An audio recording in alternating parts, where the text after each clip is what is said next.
Why hello there and welcome to another Dyrus video. In today's video I'll be reviewing IMT versus TSM Game 1. How the format of this video is going to work is it's just going to be a raw footage and you guys can speed and go through the video as you like. But when I did a short video it was heavily criticized that there wasn't enough in it, and when I did a long video there wasn't much criticism because people probably fell asleep watching it halfway through. So with that, we're going to get into this. Before unpausing the video, we're going to talk about picks and bans. First pick Corki.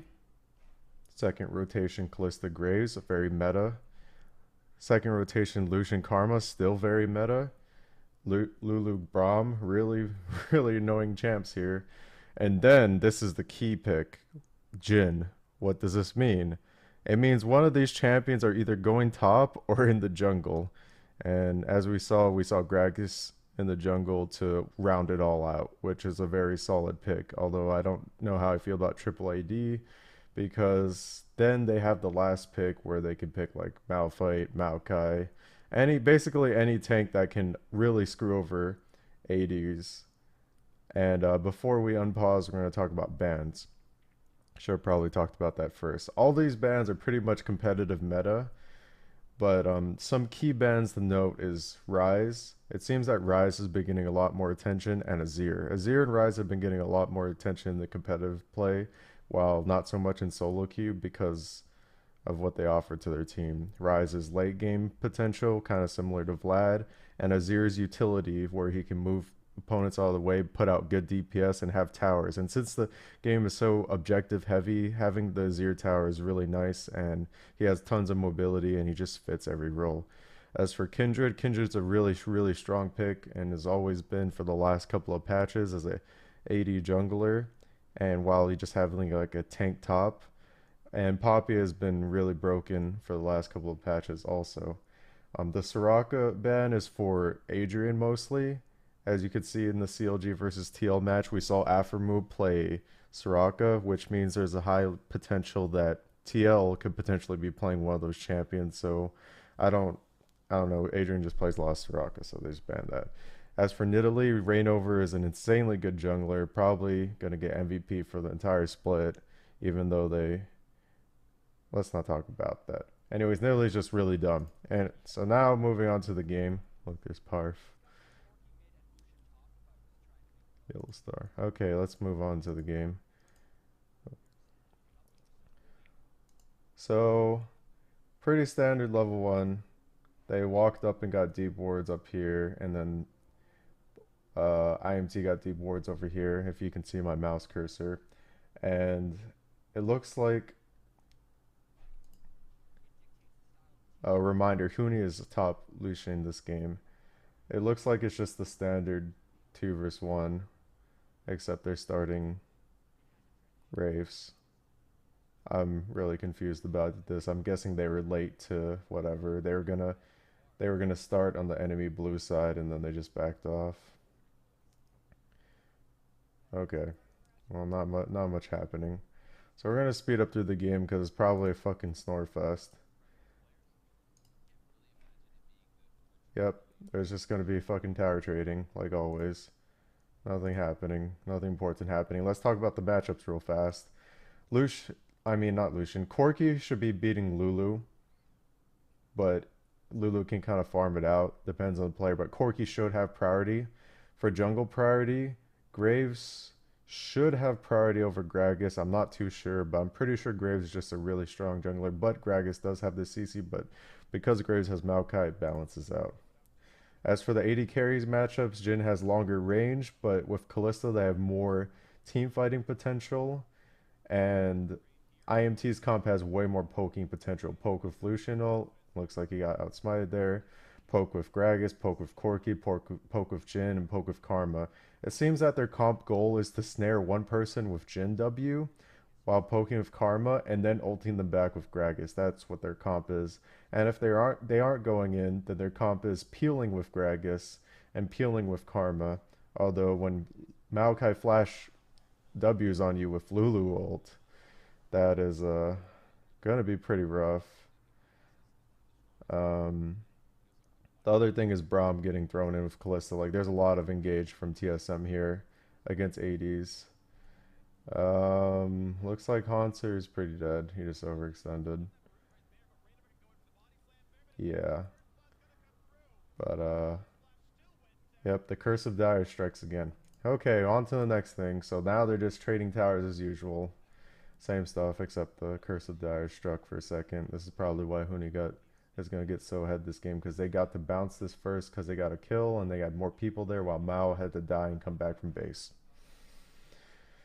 So they're probably gonna bounce this for Huni, because what they do in 2 vs 1s, it's very simple, but it is a very, you have to do it correctly. You bounce the second turret wave and you just trade. I don't know why no one tries to catch. It's probably because the team that catches loses out. I don't know why. Probably from scrim results. We'll never know. It's never easy. We can see that Bjerg's winning middle. Probably a skill matchup at this point. I think that Lulu is still pretty strong in lane, even though I think Corki should be winning. It looks like Pole Belter's just getting outlaned slightly. Not really that much, so I don't know, maybe Lulu has advantage in this. Now Lulu or Bjerg's gonna have the advantage because it's level 7 to level 9 power spike with Lulu, and it's pretty hard to die as Lulu. Especially when you can ult Gragasy and W people, and yeah, it's fucking Lulu. It's just, he also opted for the economy route where he just gets gold per second and he has a refillable pot. I'm not sure how that works, but it looks like it's going to work well for him because he's just going to farm up. Since this game seems to be, the meta seems to be around farming and not really fighting for the first 10 to 20 minutes. So I think this is really good because when he uses that extra gold for the power spike, it's going to be really nice as long as he doesn't die in lane. So, and Bjerg's doing fine. So let's talk about that a little bit more. The reason why he can afford to do this is because he probably feels comfortable laning with it. And what a lot of players do in LCS, while may not work the same way in solo queue, is they all go scaling runes. In this game, Huni ran health per level yellows, flat AD reds, attack speed quints, and CDR per level blues. Now that is nothing. That is no rune setup for a Maokai lane. But even if he laned against Maokai, it'd probably be fine. So scaling is usually really good because it's fine, because no one usually really loses one-on-one unless it's a really brutal matchup, because everyone just 2 vs 2s. And we get to see this fucking Snorefest for the first 15 minutes. So we're just going to save you. I'm just going to save you guys.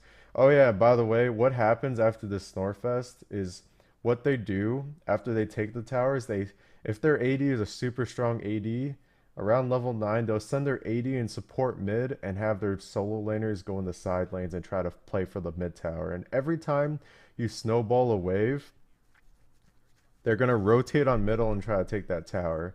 And on top of that, they just fight for dragons. It's just that's all the game is right now. It's simple. Like, it's as simple as that for 2 vs 1s. You take the tower, you swap over, you take the other tower for top and bot, and you farm for another 5 to 10 minutes, and you go mid with the AD, and you fight for fucking buffs and dragons. I wish I could have looked at the game this easily when I was in competitive play, because it just seems so much simpler when it's played out this way.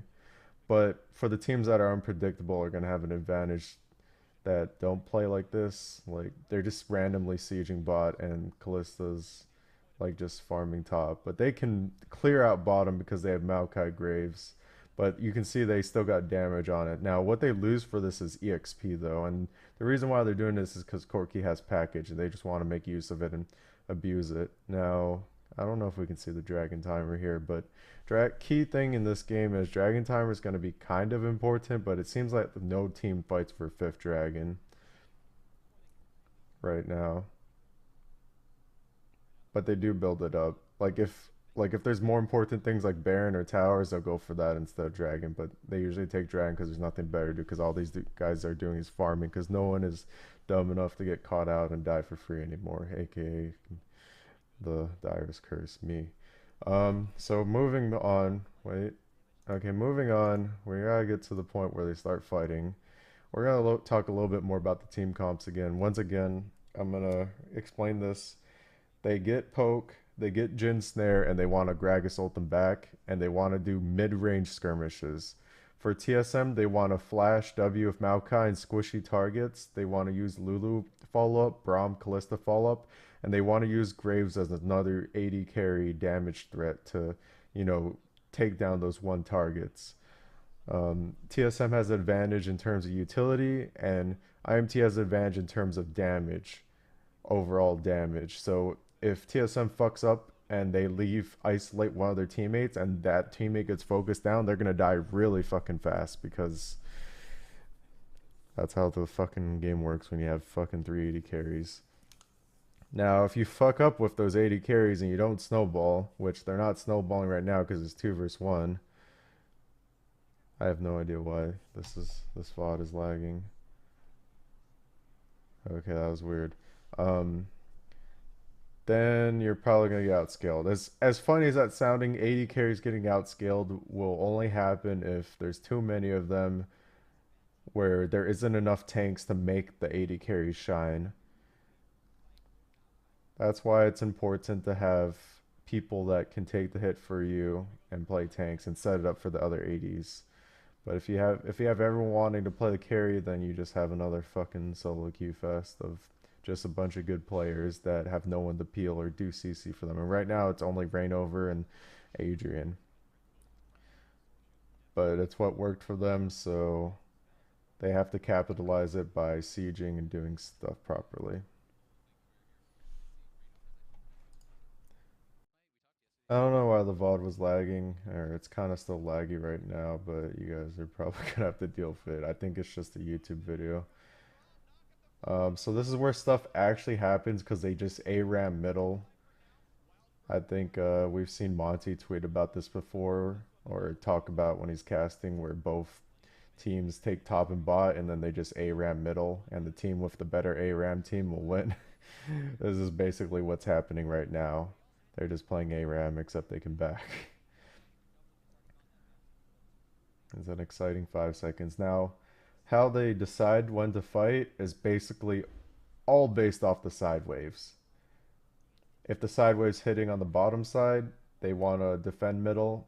If the side wave's um, going against the enemy on the bottom side, then they want to fight. Like everything in this game is the side by side waves. This is something I learned last season, and that's when I started to play well against Gravity because every time the side wave would be set up, I would always TP at that exact time. I would be like, we're making a play here. And that was something I got really good at for that 1 point, and then I got lazy again. I got fucked over. But anyways, notice that what they play off of is side waves. It's really important. And holy shit, this VOD is laggy. It's tilting me really hard. So yeah, nothing really going on here. Let's just move on. Has anyone died yet? Nope. Oh wait, someone died. Let's see it. So I guess they're fighting for middle again. It's ARAM with 3 people. Oh. That was really, really brutal. That is a reasonable death. Okay, so the advantage of this IMT comp is that since they have 380 carries, it is really easy for them to siege. And all they need to do is siege and get these tier 2s and try to get advantages like they just did. So right now IMT is pretty ahead. And all they need to do is get mid and bot tower by sieging and getting these skirmishes. Now this is more of a mistake on Dennis's part, but that was really brutal. To be fair, they got baited, which is something you can't really calculate for. It's very, very difficult. But the game's still even. Rainover is almost killing everyone, just barely misses. And then Dennis dies again because it's Graves. Okay.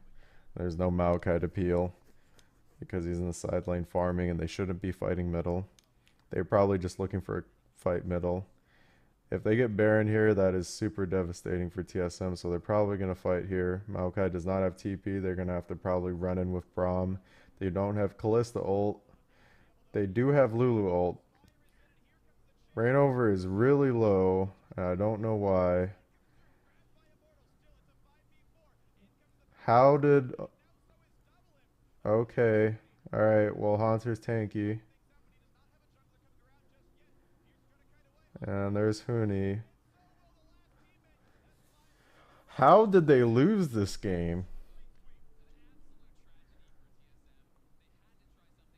What? Okay, this is all Immortals need to do. They played the early game well. It doesn't even matter about Lucian. We can't even shit talk Lucian because like Huni is doing so much by just sieging and just being a force on the team, and just they just snowball. How did they lose this game? Sorry for spoilers. This is why this is why I'm not a good reviewer. So they get dragon. Okay, let's review that. Okay, this is all they need to do, right? Huni's top, he has TP. Honestly, it's probably better for Huni to group, but if he can get away with split pushing against Maokai, which he can because he has Death Stance, then so be it. I don't think Maokai can kill Lucian, he's so fed. But when Lucian TP's in, it's not for a flank. It's for tower sieging, so it actually is better for Huni to push up halfway and then group. And then the team just needs to wait and be patient. Like, all they needed, like, they were taking tier 2s without Baron. That's how far ahead they were with the snowballing.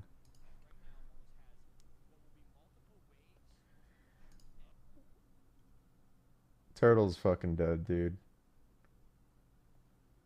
Corky's not there. Lucian's not there. But most importantly,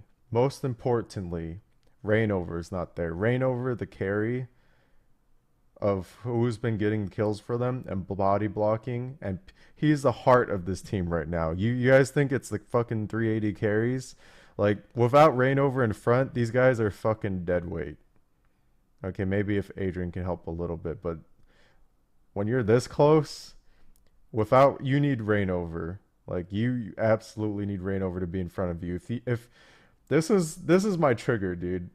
Not to like bash on these players or anything, but as a tank player, or even in solo queue, actually, this is my trigger. When I'm a tank and my AD carries are standing next to me, it means they're way too fucking far up. This is when this is where complacency hits at its worst. Dude, Turtle's my boy, but that is that is a fatal. That's the fanatic brush, dude. That's the fucking fanatic brush. Holy shit. Fucking fanatic, dude. We got 3 fanatic players in this game, and that is the fanatic brush. Alright, so they get middle still, so it's still fine. All they need to do is not just run away and not die.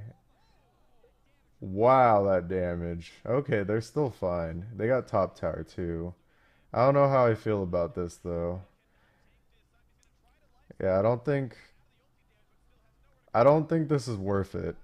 They got mid and top tower and it's worth it for the gold overall, but as a team with this team comp, you can't afford to do this. You can't afford to give kills. If they just 5-man or even 4-1 or just have Rainover in front, no matter what you do, if you're in front of Rainover, unless you're killing them all, there's something wrong. Rainover is the heart of this team, and they just let's move on. I think you guys get the point. So they still have Baron. No, they don't have Baron. So they don't have Baron anymore. They're still in control of the game, but Haunter is gonna hit like Once Haunter hits 3 items, it's pretty hard to kill him. But honestly, like, IMT scaling's really good. You just kind of have to hide behind Rainover. What IMT should do is stay in a ball and focus down one target. Not too close to where they get AoE'd, but they should have Pole Belter, Turtle, and Huni in a formation together, with Adrian supporting them from behind or in front, tanking for them. Probably in front, honestly, just slightly in front. They should have like a formation, like in fucking football or in basketball, you know? We're not gonna go there. Anyways, like all they need to do is stay in the ball and focus down one target and hide behind Adrian and Rainover. That is their one condition.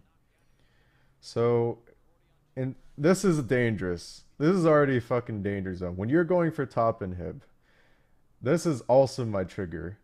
When you go for inhib here, it gives the enemy an option to flank you, because the moment you hit that, they're gonna fucking flank and you're gonna commit to a fight. But if you go for bottom turret, you can siege and you can zone them out from flanking you, and the choke points aren't that bad. But when you go for inhib, this is why I fucking hate going for inhibs. Unless we're like super fucking strong or you have like a good team comp for it.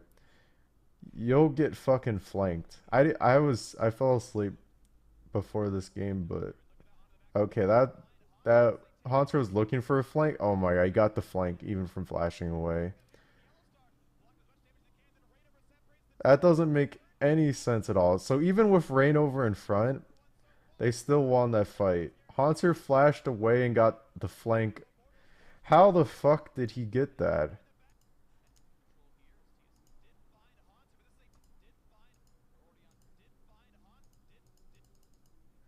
I'm sorry, I just have to watch this again. Okay, that's how I got it. You're walking into no vision Maokai with Ulton and Lulu Q with a comp where wait, where's Turtle? Okay, Turtle's up here, so you shouldn't be walking into this. This is the one way TSM can come back. I mean, I'm happy they came back, but yeah, they're just fucked, dude. This choke, this is so bad for them. They want to be fighting in lanes where there's lots of space where they can attack stuff instead of just the tank. They want to be sieging and fighting together. Like ideally, they want Pole Belter like back here, Adrian back here. I don't even know where the fuck Huni is. Huni's like somewhere in here, and like Huni has PD and no armor or MR. So he's probably going to instantly die. No, he just flashes. He flashes at full HP because he has to. And Rainover just gets focused down. It's just a choke point. But the point is I get triggered when people ping for Now it's easy to criticize. These players are all insanely good, but in my opinion, I think that they should go for bot turret and siege because that's what they were doing. That's how they got ahead. It's hard to judge this in game because this is the first game, and honestly, these players are playing amazingly for the fucking first game. Because if I was me playing for the first game, I probably would have died like 6 times by now. But anyways, moving on. Now TSM's back in the game. They're only behind 4 or 5K and they have a tank. So IMT needs to go with the mindset of sieging that bot turret or baiting Baron. Because jungle fights are not good for them unless Rainover initiates them. If the Corki is getting initiating on and Corki's initiating by auto attacking and getting W'd by Maokai, that's no good, dude. That's not that's not how you want to start the fight. You want to start the fight by Rainover catching someone, and even then it's kind of hard with Lulu and Braum because their comp TSM's comp is super solid. Honestly, Reggie probably really planned this comp out, or not this planned this comp out. Really made sure that their comp was like not awful. Like like IMT's comp could have easily worked this game, but it does not allow them to come back in the game. It is basically all in. If you fuck up like this, Holy shit. It's fucking. Yeah, this is over, dude. Like, it's. At this point, it's just a matter of comps. So, from IMT just making one or two mistakes, they just lost. They just lose the game because of one or two mistakes because of the comp. Like, IMT played the snowballing game perfectly up to the Baron, and then Turtle got caught, and then Hooney got caught, and then Pobelter almost got caught, and they traded two towers, and they were still in control then, but they gave two kills and probably a spree somewhere, and they did not go for this outer tier. Now, if you're a snowballing comp, you don't have to rush the game. Like it may have not looked like they're rushing the game there. Oh wow, that wasn't that bad. At this point, it's just comp. Wait, what is? Okay, Lucian ult did nothing. All right, good Jin ult.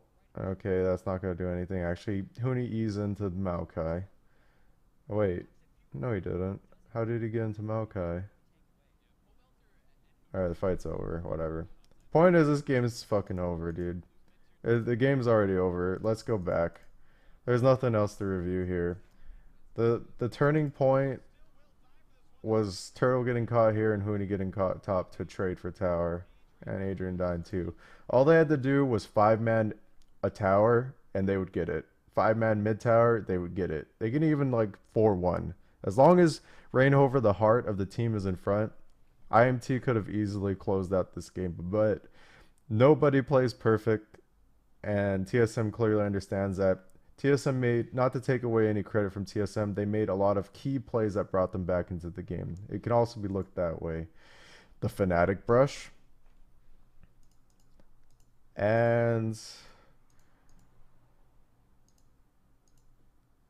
where is it?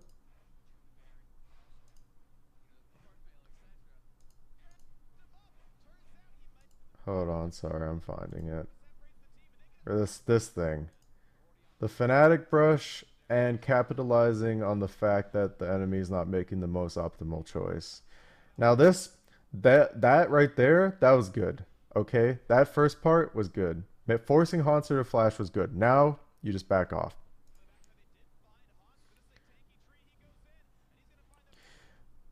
The things that TSM did do right here is Haunter was looking for the flank and Beard was backing him up. And because they committed, TSM recognized the opportunity to go in here, that it was a choke, and this was a key fight to bring them back into the game.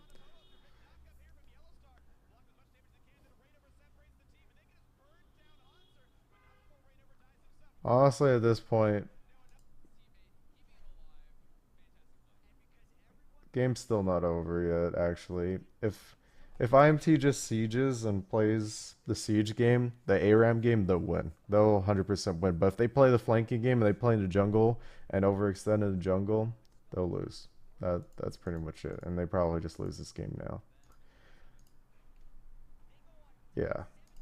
17 kills, of course. Let me go back once again to explain this. Sorry. I gotta dude. They played the early game so flawlessly. They did everything right, and the easiest part turned to their downfall. I mean, I say it's easy, but it's actually not that easy. On stage is not that easy. Where is it?